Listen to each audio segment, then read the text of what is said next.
Hello everyone and welcome back to the Retro Recall. I hope you're doing awesome. Today we have a computer on the bench that is slightly newer than we normally feature on the Retro Recall.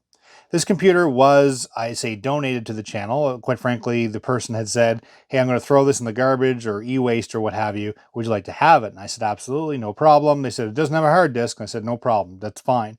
And so I got it. And, what really got me thinking about doing this video, specifically with a newer PC like this, is to talk about this computer is not that new. It looks newer. You can do more, in terms of modern things on this PC still, but the fact that someone was going to take this computer and toss it was just blew my mind.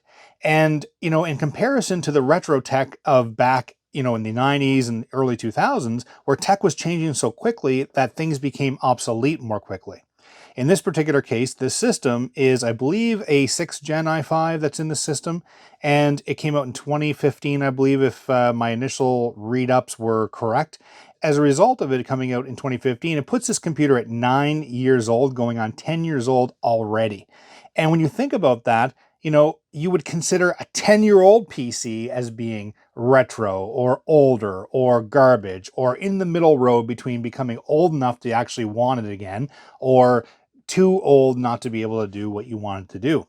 Now, in today's video, the reason we're doing this is because I get a lot of comments about what do you do with the old tech after you're done? It's useless. You can't use it on the internet. You can't use it in today's world. Well, that is the same mentality that may have been used for this computer and why this computer was tossed. So today's video, we're going to take a look at this computer. We're going to upgrade it by adding a hard disk to it because I was told it does not have one. And we're going to show everyone that this computer, even being almost 10 years old, is still absolutely usable today. You know what? We have lots to do. Let's get right to it.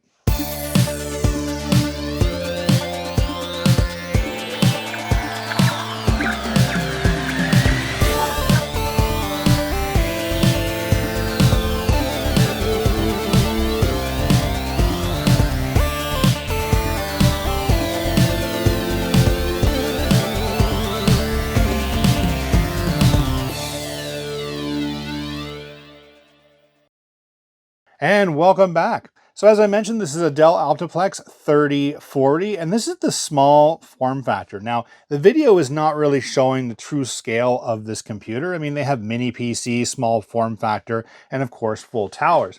Now, just in comparison, I have a full tower here. I'm just going to slide next to it, just basically the Acer that was featured in our previous video. And you can see the difference in size here, specifically that, going from a full-size tower to a small form factor. And these are quite handy, but there's some limitations to these PCs, which we're going to go over in a minute. But you can definitely see the size difference between the two form factors. All right, let's get rid of this Acer off the desk. I just wanted to show everyone the difference in terms of the size.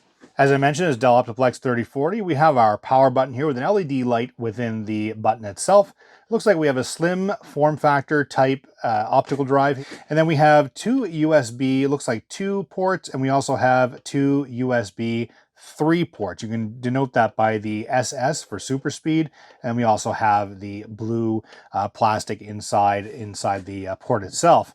And then of course we have the more modern Dell logo along with some design factors, of course, some additional area here for cooling, which is great. And then we have the Core i5, the Intel Inside case badge. And, these are still used today, and you can see that Intel, even in 10 years, hasn't changed that a whole lot.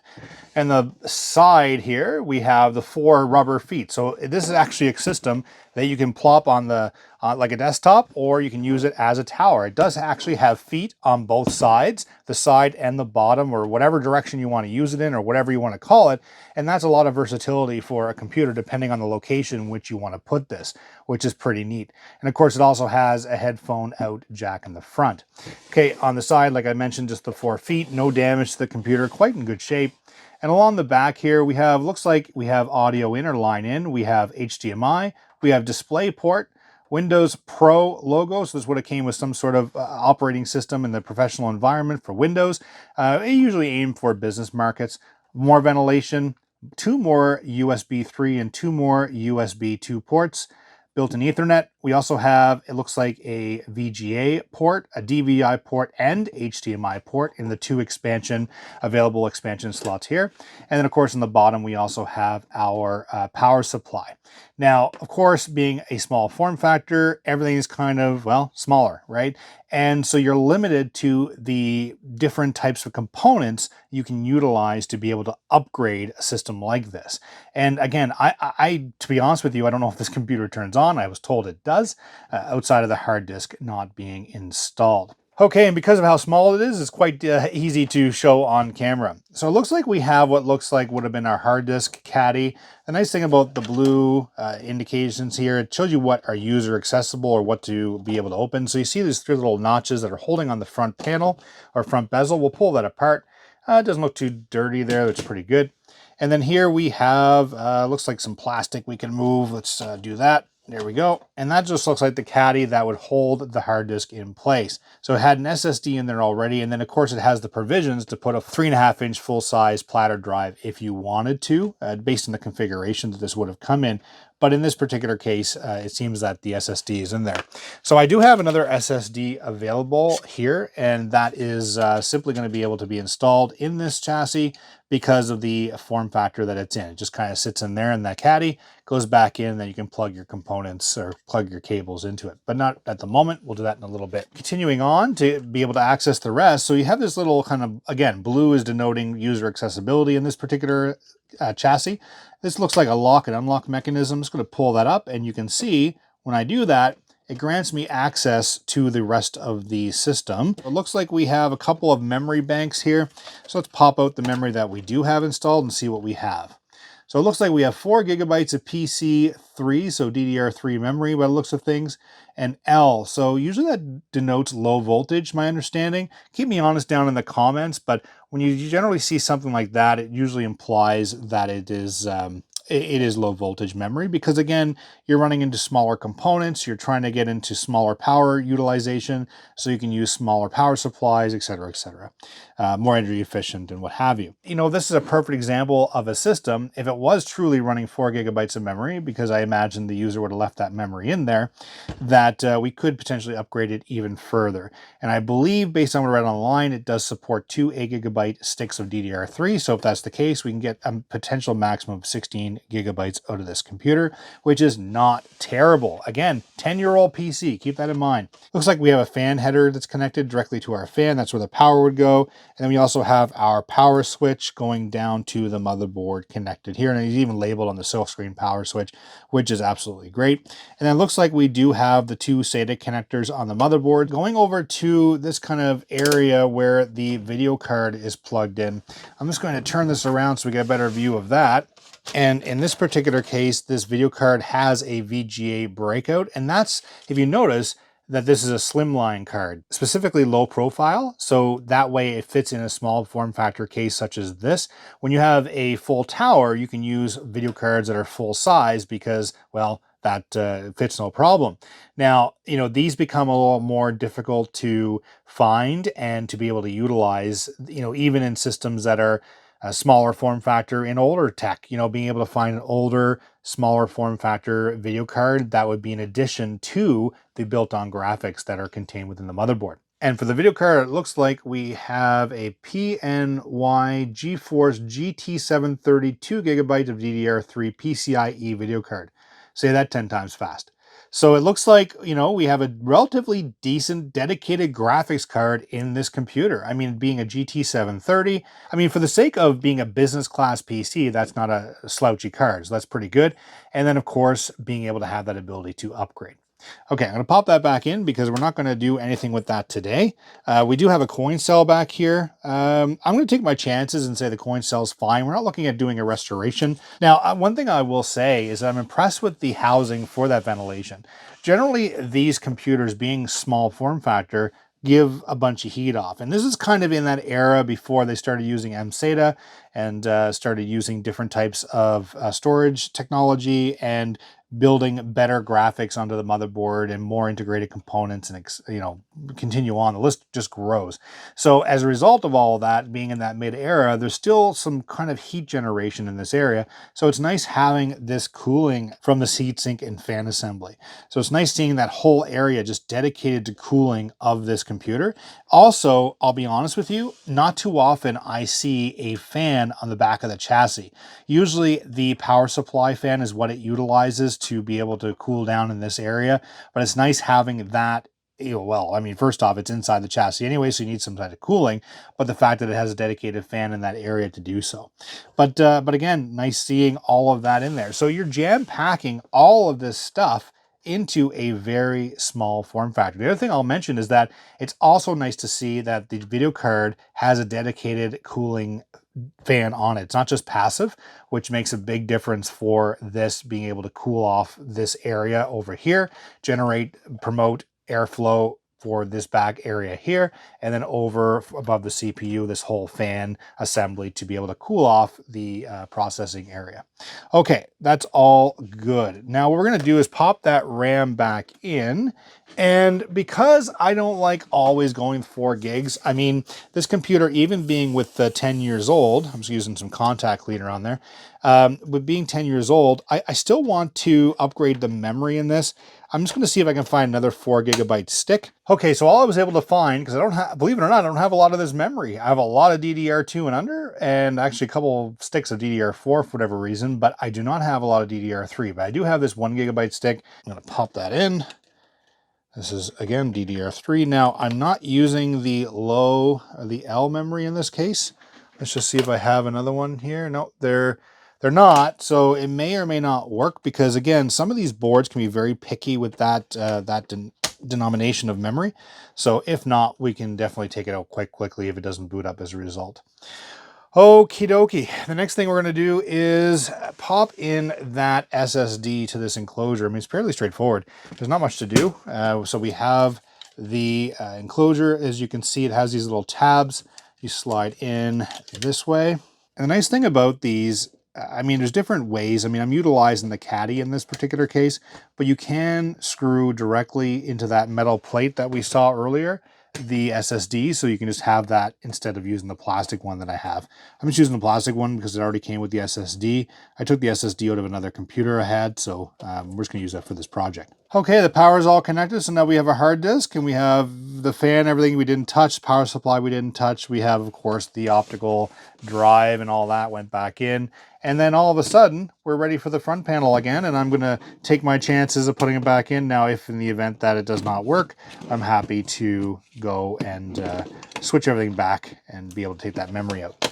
I mean, there we go. I mean, it is tighter to work in, but as long as you're systematic about what you're doing and you're under the realization of what components will actually fit in here, and you also understand about how the cooling works, making sure that everything stays cool, you're good to go. And again, it all based on your use case. But the purpose of today's video is to showcase a 10-year-old PC is still worth using today. And I would argue even older PCs are also able to do similar items to be able to get them on today's network.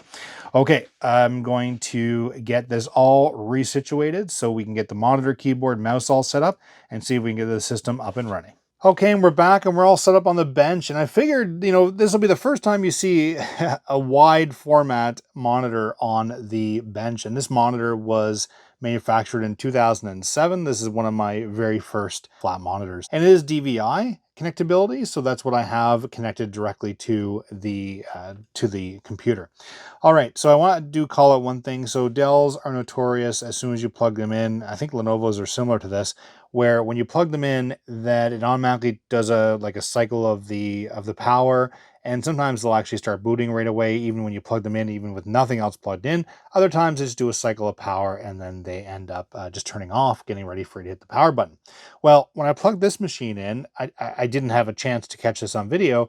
It instantly started flashing 2 amber lights and 7 amber lights. So like a sequence of 2 and then a sequence of 7. So I looked it up online, and sure enough, it's the memory. It's trying to initiate the memory in the BIOS, telling the memory to, hey, do a little check when you power up and get ready to hit the power button to turn on. So in this particular case, it implied memory. So sure enough, I took the stick of memory out and I plugged it back in. I haven't turned it on yet, but I plugged it back in, and there's no more amber light flashing. So it cleared the error right away. So we're gonna have to live with 4 gigabytes of memory because I don't have any more DDR3 memory available, specifically in that L format. This is a 22-inch monitor and actually makes this computer look so tiny. Small form factor, everybody. I mean, if this is a regular tower, that Acer would be sitting up here and much wider. Okay, I think we're ready to turn it on. We do have the Dell keyboard and the Dell mouse ready to go. I figured we keep within that range. I don't have a Dell monitor, the LG monitor all set up. And again, I wanted an excuse to take this back out. I haven't used this monitor in a long time. Okay, so we're all ready to power up. Let's hit the power button and see what happens. See if I can mash some keys. I think Dell is F2 to get into the BIOS setup. I'm not sure. I'm just going to keep on hitting F2. I think that's what it is. Okay, let's go through the BIOS. So under settings, we have general, and under system information, gives us a lot more information on this computer. So it looks like it does have a manufacturing date of 2016. So I had said 2015. It still puts it at 8 years instead of 9, but still 8-year-old system. Most people like to trash their systems only after a few years, let alone 5. And businesses tend to have a rotating cycle on these types of systems. And then under our memory information, we do have 4 gigabytes of memory running at 1600 megahertz or 1.6 gigahertz. It does show the technology is DDR3L SD RAM, 4 gigabytes of memory, and is showing our other slot as empty. So yeah, I mean, there we go. And it says, due to the amount of memory being assigned for system use, memory available is less than the memory installed, and that's totally fine. Continuing on, it says processor information. There we go. So it is an i5 6th gen that's installed in this computer. It's running at 3.2 gigahertz and shows our cache, or level 2 of 1 meg, and our level 3 of 6 meg as well. And it says hyper-thread capable is no, and 64-bit ES. Okay, now that that's all done, I'm happy with the computer. It's up and running. I'm so far so good. We have an SSD installed, and again, this was something that was thrown to the wayside. We are going to install Linux Mint 23.1 Cinnamon. Now, why? Well, you're going to see me fumble on this. You're going to get lots of entertainment out of this video because I have never installed this, let alone use Linux. I'm just not a Linux user. One of the things that I get a lot on this channel down in the comments is install Linux on the computer. It will bring it back to life. Well, we're going to put this to the test. Not that this computer really needs to be brought back to life, but whoever owned this, it may have had Windows 10 on it, decided to toss it and said it was no longer usable for them. So they upgraded to a newer, faster computer. Well, nothing's stopping the community. If you're looking for a computer, whether it's refurbished, I see these online for $50 to $100, completely refurbished. Well, use Linux. I mean, that's what I'm being told. So we're going to experience that today instead of seeing this end up in a landfill. Okay, here we are rebooting the computer. Hit F12 to prepare the one-time boot option. So is everyone excited for this? I have never seen this before. I have never used this before, and I think it's pretty neat to do this live, or at least through a video. Because a lot of YouTubers out there will edit all this stuff out or say they know everything about all these things. I just don't, and I'm learning with this, and I love the comments down below that you guys leave because I learn a lot through it, and I know a lot of the community reading the comments also do. Okay, so I'm going to select the optical drive to boot and see what it comes up with. ISO Linux 6.04. Okay, LM, the symbol for Linux Mint. Okay, so welcome to Linux Mint 21.3 64-bit. So we know it's a 64-bit processor. We saw that in the BIOS setup. Start Linux Mint. Start it in compatibility mode. OEM install for manufacturers. Hardware detection. Boot from local drive. And memory test. Now, my understanding is you can also use a boot USB for this as well. I'm just using the optical because we have it. Okay, start Linux Mint. I'm assuming that that's what you need to do here. Tab to edit options. Automatic boot is set to go. Okay, we have our Linux Mint logo on the screen. Okay, here we are to what I perceive as the desktop of Linux Mint. For everybody out there, I don't know how long that took in real time to get to this environment, loading off the optical drive in memory. I'll tell you, it wasn't pleasant. So it took a while. So everybody's probably screaming at me going, use a USB stick. So like you would use a utility like Rufus to write the image, sorry, to a USB stick and make it bootable and all those good things. So, I mean, outside of that, we have a desktop loaded. My understanding is you can just go ahead and use, well, I say use this, but it's obviously pulling from the optical drive for everything that it's doing. But my understanding is you can use this in this live environment, or we can install Linux Mint. And sure enough, we have the icon on the desktop to do so. And that's what I'm going to be doing. So I'm going to give it a good old double click and see what happens next. So I went to my office and copied over basically this image using Rufus onto a USB 3 stick. So I'm going to restart this entire installation because just to get to this point is a good indication of how long it's going to take to install this operating system. So I'd like to be able to do it from here as per the recommendation. So I'm going to restart all this and get right through it. But again, showing you even the errors, the issues I'm having during the install from a new user, that this is probably the best course of action. Okay, I'm going to continue on. Okay, we've restarted. I'm getting rid of that optical disc. There we are. And we have our USB installed. Let's hit enter on the USB device and see if this makes a difference. Yeah, see that? It's almost instant. Okay, I'm going to click on the same thing we did before, start Linux Mint, and we'll see if that makes a difference in terms of speed to load us to a desktop. Okay, so for you, it was a second. For me, it was about 2 minutes. Versus the 20 minutes it took just to load off the optical disc. So here we are using the USB 3 stick I've installed. Lesson learned. I will do that going forward. Okay, let's click on Install Linux Mint and see if we get that same screen relatively quickly. We're going to go English, going to continue. Okay, multimedia codecs, install multimedia codecs. Multimedia codecs are required to play some video formats and properly render some websites. Sure, let's install those. Okay, so it's giving me an option here. It says the computer currently has Windows 10 on it. What would you like to do? So either install Linux Mint alongside Windows 10. Documents, music, and other personal files will be kept. You can choose which operating system you want each time the computer starts up. So it automatically does a dual boot. I really like that.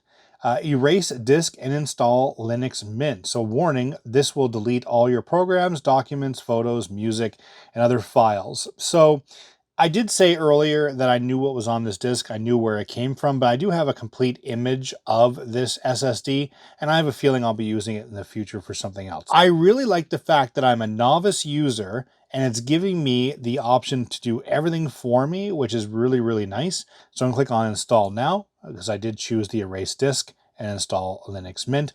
So it says write the changes to disk. If you continue, the changes listed below will be written to the disks. Otherwise, you'll be able to make further changes manually. Warning, this will destroy all data on any partitions you have removed, as well as any partitions that are going to be formatted. The partition tables of the following devices have changed, so that's the SCSI2, and the following partitions are going to be formatted. That's fine. And it says your name, so we're going to go the Retro Recall. And pick a username. So the Retro Recall will be the username and the password will be password. There we are. Oh, what do you mean password's a weak password?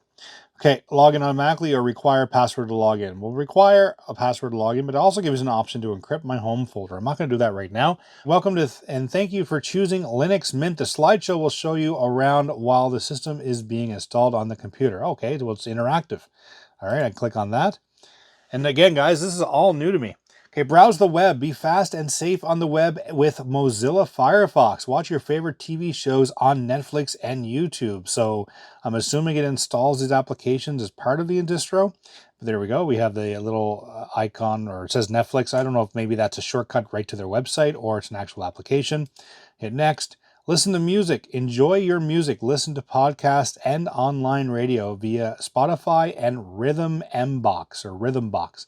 So yeah, I'm not familiar with this. Obviously, I'm familiar with Spotify, but not Rhythmbox. But it's interesting that includes that as part of the OS. Okay, it says watch movies and videos.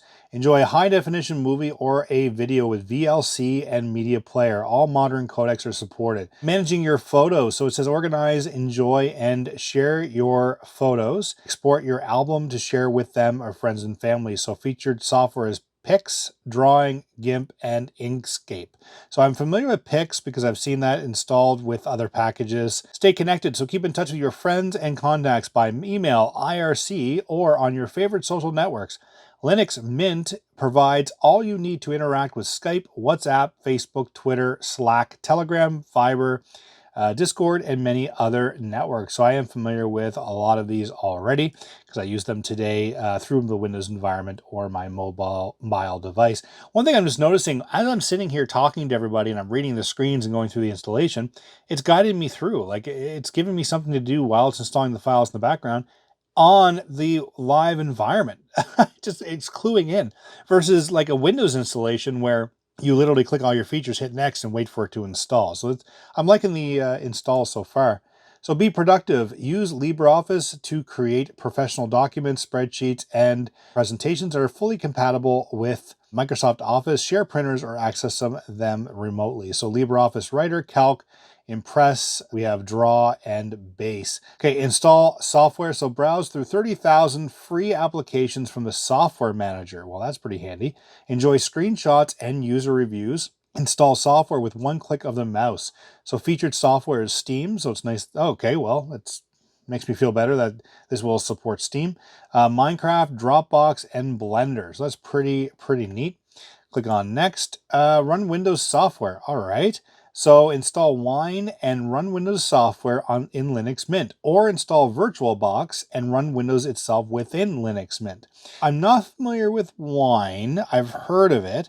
VirtualBox I am aware of. Now, mind you, obviously it probably utilizes the same hardware, obviously, so you'd need to definitely upgrade that memory from the 4 gigabytes. Customize your desktop. Sorry, I'll stop for a second again. I'm just wowed at the fact that I'm learning about the operating system while it's installing versus just your typical marketing that you would see from Microsoft saying, hey, try our bold new Windows and we do things better and our performance is blah, blah. Anyway, it's just really neat that this is actual useful information for someone that's installing and, again, migrating from Windows.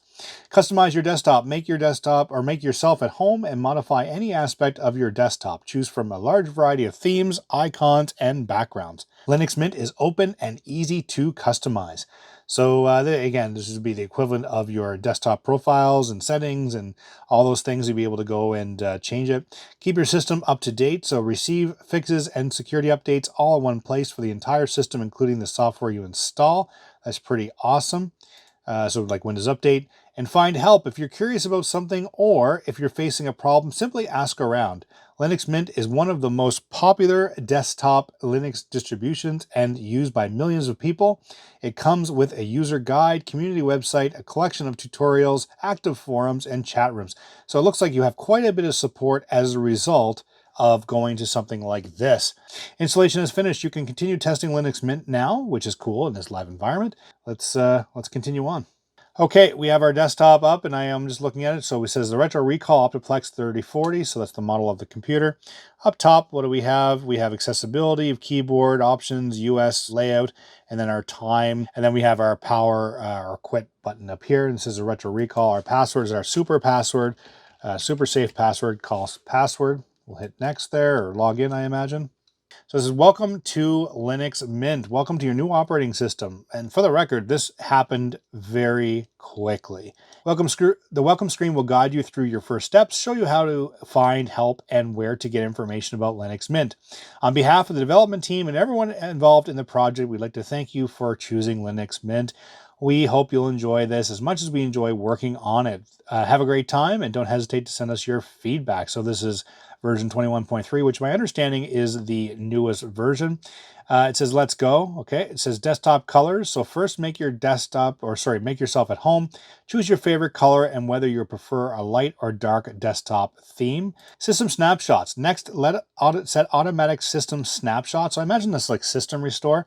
A minimum of 2 daily and 2 boot snapshots are recommended. If anything breaks, you can restore your computer to the previous working state. So in order to do this, I do need a password. They're calling it time shift. I think that's pretty cool.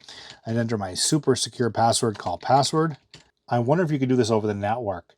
Oh, it says here, remote and network locations are not supported, so you can't. But I imagine once you do a snapshot, you should be able to access them and send them off? Or is it like a backup, like an image of your system? Or is it just only as good as the operating system is at that time.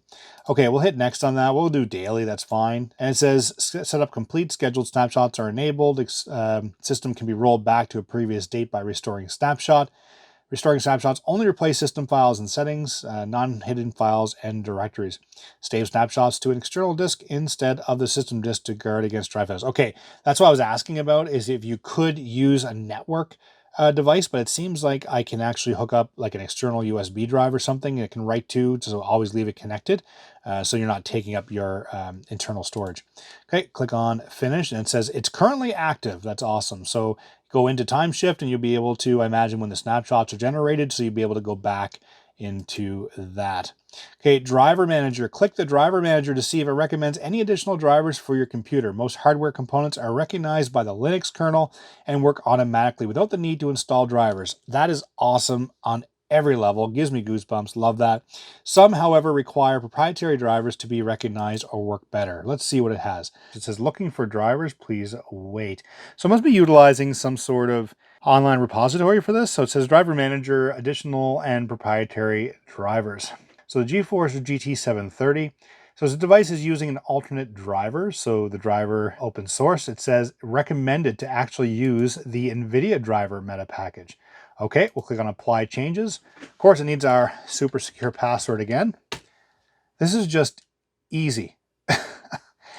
I'll be honest, I've never experienced this. I'm just so used to Windows, and maybe I'm just so used to fighting all the time that that's what I'm used to. And if I don't have an argument with my computer, I'm not expecting it. But yeah, no, so far so good. Okay, we're back to the desktop, and I will say this is extremely snappy. This is very quick. The operating system install on an older computer is very, very fast. Okay, I'm going to hit type in password, log into the desktop.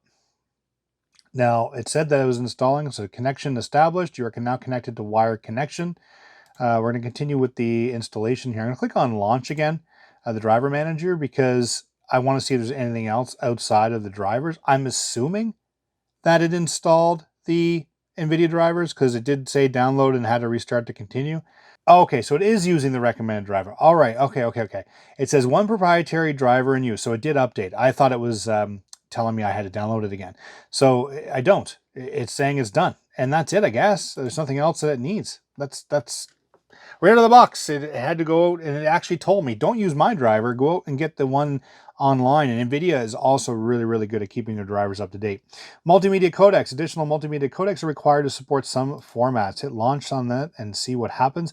I believe at the beginning we gave it the option to download. It says here, install additional software. Do you want to install package Mint Meta Codecs? All the package required for multimedia support in Linux. Absolutely. I love multimedia. Let's hit next. It says loading software list and shows the details. And yeah, is it that fast?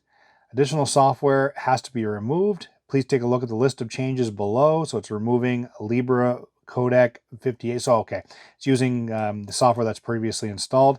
Again, enter our password, which is password. What do you mean it's not super secure? I think that's the best. Update Manager, the little shield icon in your system tray is your Update Manager. It provides software updates, so it's right down here, I assume. System settings, let's click on launch, have a look at the system settings. So we have our appearance, which we kind of went over a little bit. Accessibility, account details, actions. I think this is like your control panel. Desklets, desktop extensions, general gestures, hot corners, input method, languages, notifications, online accounts, panel, preferred applications, so like your default applications, privacy, screensaver, startup applications, hardware, all our different types of hardware for the system. I think, let's click on system info to see what we have. So it shows here, it says Linux kernel, our Intel Core i5, 4 gigabytes of memory, hard disk is 1 terabyte. Okay, I'm going to close that and go down to Software Manager. There's about 60,000 applications available. Linux Mint comes with the bare minimum to get you started. The Software Manager is there if you're looking for more. So I like that. You're sitting here, you're saying, oh, I wish I could do X. So you go in here and then you do a search for a particular application to allow you to be able to accomplish the goal you're going through. Okay, here we are. So it says Slack, business communication. Okay, so just give an example. So featured is our Signal desktop, GIMP, Google Earth, Spotify, Sublime, Cheese. I just want to install everything. All 60,000 must be installed. I must have all applications. Okay, so we have, I don't even know what half these do, but I imagine if you knew what you're looking for, like Audacity, I got introduced to that recently because for audio editing and audio correction and things like that, so that's pretty cool. There were a lot of different comments suggesting different operating systems and different Linux distros. If you have a favorite distro that you utilize, let me know down in the comments. I'm happy to try it out. I'm happy to experience it, but so far, I mean, I was in a Ubuntu user. You saw I had the old version, the 5.14, I think it was. I did a video on it. I installed it, and you guys watched me fumble with it, install it, and kind of explore it. And I thought it was pretty seamless and pretty awesome. I was also told Kubuntu or Kubuntu is also really, really nice to use. I know a couple people use that. So, you know, those are a couple different ones. And I was going to go towards that because, hey, you generally go towards what people are recommending. Well, here we are with Linux Mint, and already through the installation of the software, through that tutorial it gave me, and then this kind of mini tutorial so far is making me feel very comfortable so far with the operating system. I know I haven't done a lot yet, but it's kind of giving me an idea. So then when I go start clicking around, I feel a lot better versus just loading an OS that's been installed and said, here you go, enjoy. Does right click work? Yeah, so right click is a function here. Again, just testing it out. So create new folder, new document. So I'm gonna create a new folder. Okay, pretty straightforward. Say hello folder. Yeah, okay, that looks good. And right click again. So we add desklets. I'm not sure what a desklet is. Is it like a mini desk? So clock at cinnamon desklet that displays a top. Oh, are these like widgets? Are they? Oh, it totally is. Look at that. That's cool. All right, let's click on this now. My digital picture frame that shows absolutely zero pictures because I'm all lonely by myself in the dark. No, I just don't have any pictures on here. Widgets. I love, or desklets. I love the fact that it has that. That's so neat. Okay, I'm keeping on right clicking here for a moment. Change desktop background. We're keeping it the way it is right now, but I just want to take a look. So you have all the different Linux. Oh, that's cool. Okay, you know what? I just decided I'm changing it. I was going to leave it as is just for the sake of filming because it's probably easier to see, but isn't that cool? Look at that. Oh, Linux Mint. I know. Just slap a little paint on there and I'm happy. Okay, well, we're leaving that for sure, but you can go in here. Oh, man, look at all the desktops. Oh, just to go in here and totally customize your environment. And keep in mind, look how fast everything's loading and everything's working. Again, we're just running a 4 gigabytes of memory with an SSD and an i6, or sorry, an i5 6th gen processor.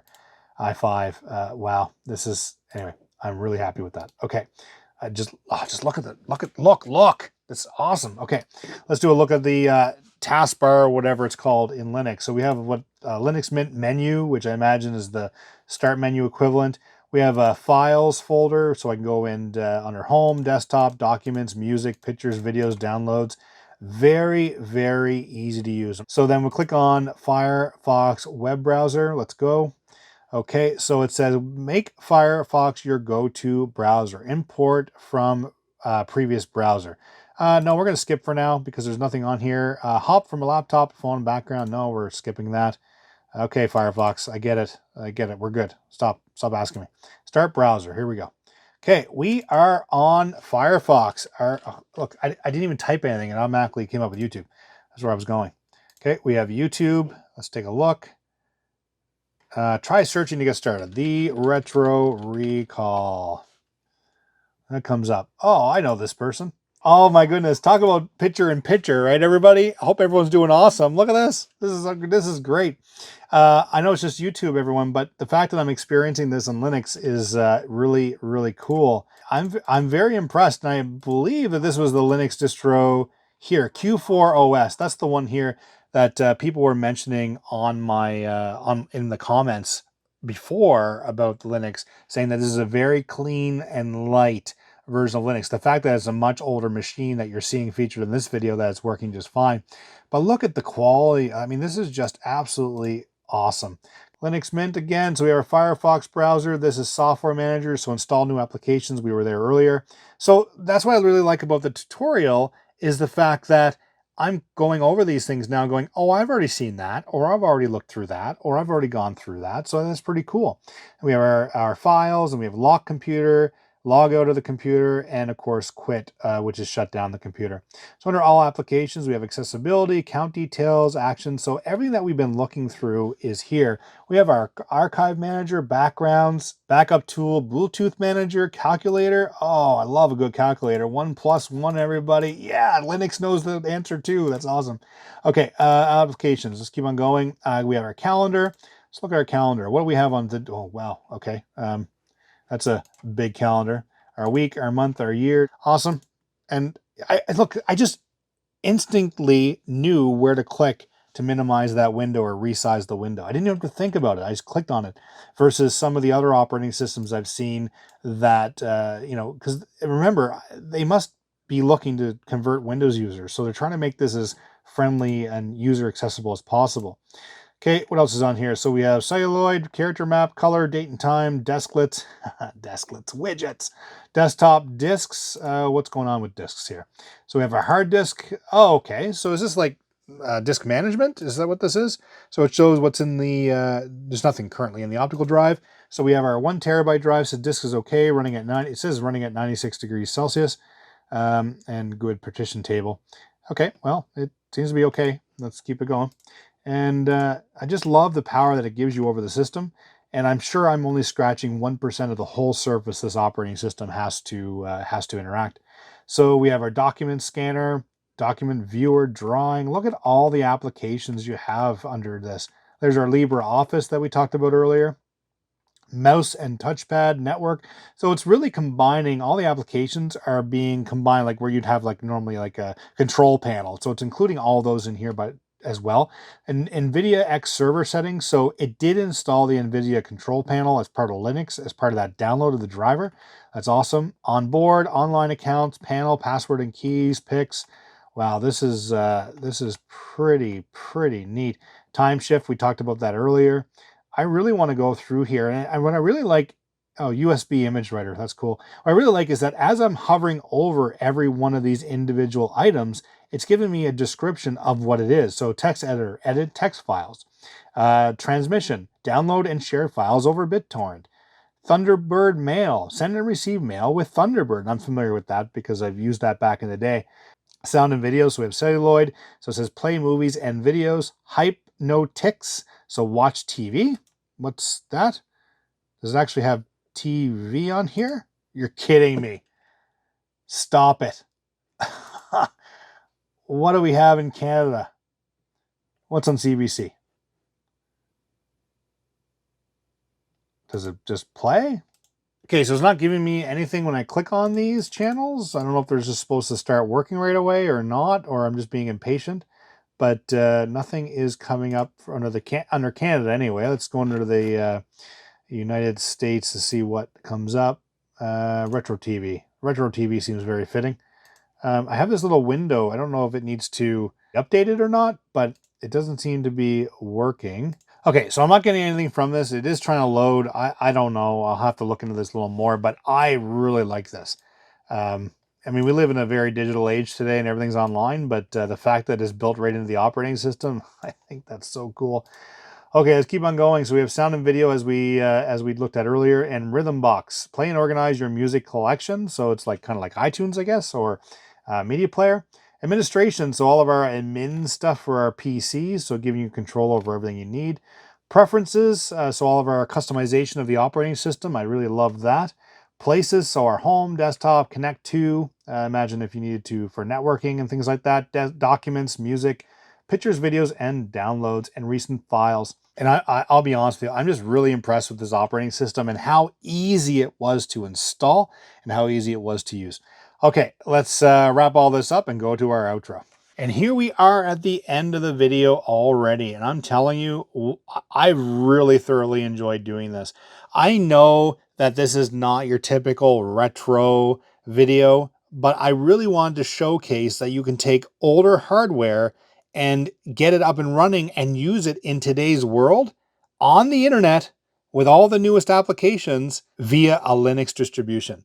I'm told this so much, but you actually got to see it live in this video. You got to see that we used an older hardware, our OptiPlex 3040, with only 4 gigabytes of memory. I honestly thought I had to install a bunch more memory inside this computer even to do this video, and I did not have to. I mean, the only thing I had to do was install it from a thumb drive. I highly recommend that to everybody because of the speed versus optical drive. But I'm telling you, taking older hardware like this and getting it back up and running, I threw an SSD in there, just one I had laying around is a terabyte SSD, and you can see that it's working just fine. And here we are with the installation of Linux Mint. And this is 23.1 Cinnamon, they call it. Readily available online to go and download from just Google Linux Mint, and it takes you right to the website to download. That's all I did. And remember, I'm a novice user. I haven't done this before. And so thank you to everyone who's recommended this to me. Very, very impressed with the operating system so far. I'm a heavy Windows user for many, many, many decades. And I've just been, since all my computing career has been around Windows operating systems and the hardware associated. But the fact that I'm using something that is so snappy, where Windows 10 on this may not be as quick. I definitely have to throw more memory in there and do some configuration and updates and things like that. I really particularly liked the installation of the drivers, how easy it made. The installation of the actual operating system was just absolutely seamless. And the fact that the installation gives you the option to leave Windows on there and it will configure the operating system for you as dual boot. I think that's absolutely amazing as well. And so overall, I mean, again, I think what we've proven today is you can take older hardware. This is 8 years old, 8 to 9 years old, I think it is. I would argue that we can go a little, not even a little, we can probably go a lot older in terms of the desktop. And if not Linux Mint, there's definitely Linux distributions out there that will support older retro hardware and bring life back to your computer. That said, if you liked today's video, please give it a thumbs up. If you haven't already, please hit that subscribe button. Makes a world of difference, helps this channel grow. Hit the notification button, change it to all. You'll be notified of new content such as this. Please leave a comment down below. That's exactly how I got inspired to do a video like this and try out Linux Mint on the Retro Recall. I respond to absolutely every comment. I love the interaction on the channel. Always making new content. We'll see you in the next video. Bye-bye.